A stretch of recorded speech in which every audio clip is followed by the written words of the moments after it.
Hi, I'm Matt Williamson. I am the creator of this presentation. I created this for one very big reason.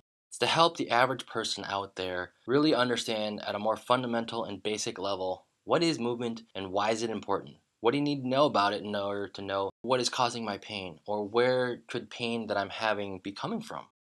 I've been certified by Functional Movement Systems, Active Release Techniques, rock tape, which is a form of kinesiology taping, kind of stuff that you see on professional athletes. And also, I graduated from massage therapy school in 2002. There are times today when I have clients that say, I don't want any deep tissue work. I don't want anything deep. I don't want it to hurt. And when I dig a little deeper, the reasoning behind a lot of people not wanting something to hurt when they're getting a treatment is because the person who was treating them for, let's say, pain in the arm, pain in the back, whatever, this person either dug their thumb in very, very deeply and very, very painfully, or they did it with their elbow. Here are 3 clients that I have had. They tell very different stories. Client number 1, business owner, she owned a restaurant. I saw her 50 times one year.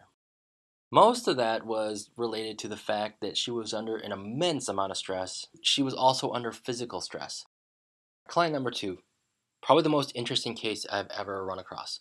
This woman had fusions in both ankles. Can you imagine walking around or doing anything with fused ankles?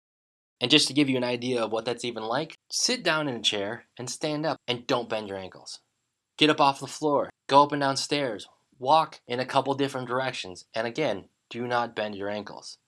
She did also try to be active by gardening, and ultimately, she had chronic hip, neck, low back, knee pain, you name it. There was pain in so many different places of her body, and I knew that this was probably the one case I'll ever have where chronic pain was something that is just going to be a part of her life, maybe forever.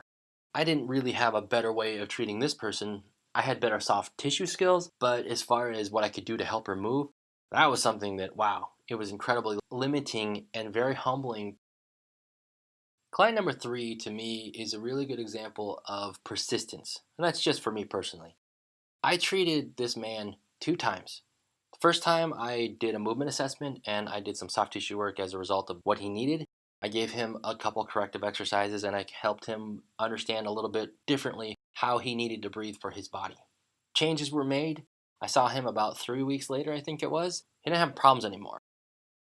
Somewhere in the world right now, someone is having pain from doing something they did yesterday or doing something they did earlier today. Or it's happening as they're doing something right now, like reaching over in the crib to pick up their child, reaching on the ground to tie their shoe, to pick up a piece of trash, whatever. How can people move with the absence of pain when they have no idea how pain is even created in their body at all? I created this presentation to help the people that are struggling with random and chronic long-term pain. This is the basic stuff you should know about movement.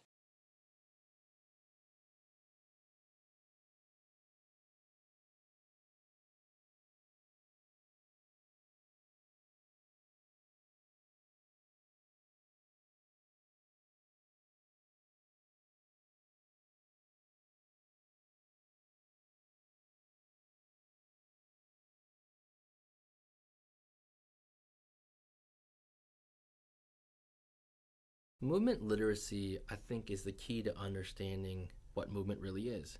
I can go to the gym, I can go outside and do things, but it's all moving. Exercise is the idea where we have to work really hard or there's a goal to be had where I'm going to do this workout or I'm going to do that workout and it's going to be the thing that keeps me out of pain.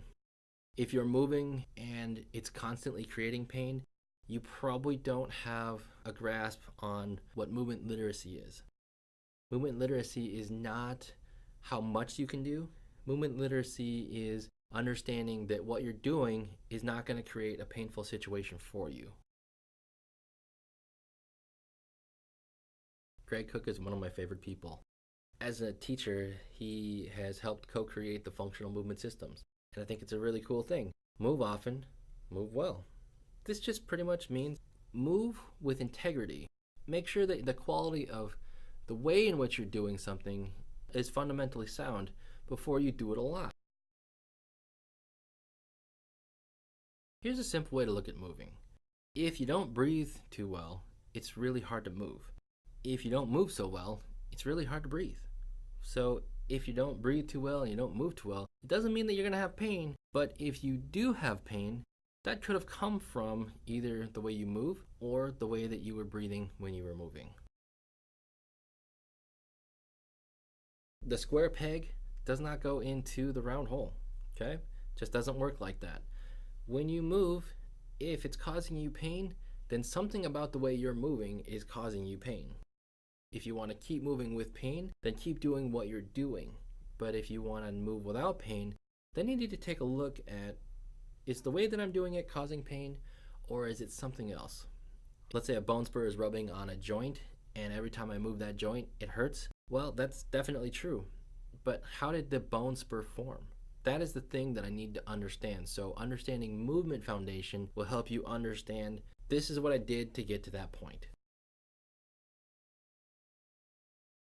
Have you ever heard anybody blame the exercise for why they have pain? I had a client years ago who he had pain while he was swimming. He was probably 12 or 13, and I did a little bit of muscle release, and all of a sudden he could move his shoulders again. But he came back again, and he just kept thinking that, hey, you know what? It's the swimming that's making the pain, isn't it? And the truth is, the way he was using his body to move his arms were the reason why he was creating pain when he swam. So there's going to be a difference between having pain because you did something or having pain while you do something. Having pain because you did something is going to be, hey, I tripped and I fell. Okay, now my knee hurts. If I'm doing an exercise repeatedly and it's not just a random occurrence and I have pain, I need to look at how I'm doing each of the 7 primal movements.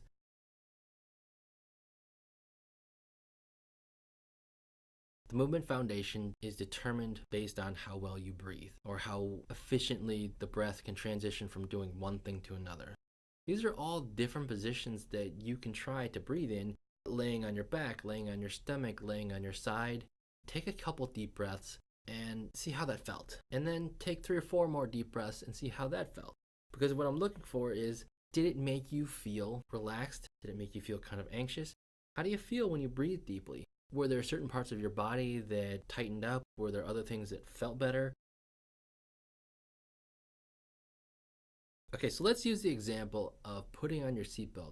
In the United States, we drive on the left side of the car. So you would be turning to your left, side bending your spine to the left, and you would be bending your spine backwards. And if you're the passenger, it would just be twisting to the right. Try all those 3 positions and just pretend that you're putting on your seatbelt.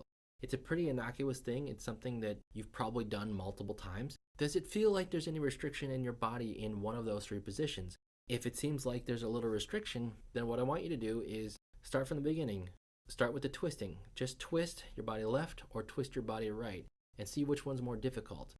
If it's more difficult to one side than the other, try to take a couple relaxing breaths. Not very deep breaths, but just relaxing breaths. And after a couple breaths, try to move a little bit further. The average adult will take almost 22,000 breaths in a single day. And that seems like a very big number, but it's definitely not as big as the number of times you're going to be doing it during the year. The numbers vary depending on the person, and they vary depending on the age of the person. It really does matter that how you breathe will affect how you move. So if your breathing is really, really hard for you, it's going to be harder to do things like play the sports that you love. It's going to be harder to garden or do any activity, really. The way that you move, really important, but it's more important that you understand how to breathe well. For this test, we are measuring to see when do you feel like you need to breathe next for your very next breath. This is not a test to see how long you can hold your breath for, but for this, if you want to do it, you just need some sort of timer. So open up your phone or whatever you're going to use. You breathe in, you breathe out, whatever's natural for you, whatever's easy for you, and you pinch your nose and you wait for that first urge to breathe. That is when you stop the timer. So however long it is, 10 seconds, 20 seconds, 30 seconds, whatever, that's your time. Muscles that help you breathe are the same muscles that help you maintain an upright posture. So for people that you see on a regular basis who cannot maintain an upright posture for very long or not at all, these people are going to have an issue with their breathing. We don't judge people as being good or bad people because they can maintain an upright posture or because they can breathe very well. We just look at them and say, all right, this is where we want to kind of help things along. It's not that you can't do it because you don't have the will to do it. Most of the reason could be you don't have the ability to breathe in that upright position, so your body will not allow you to be in that position.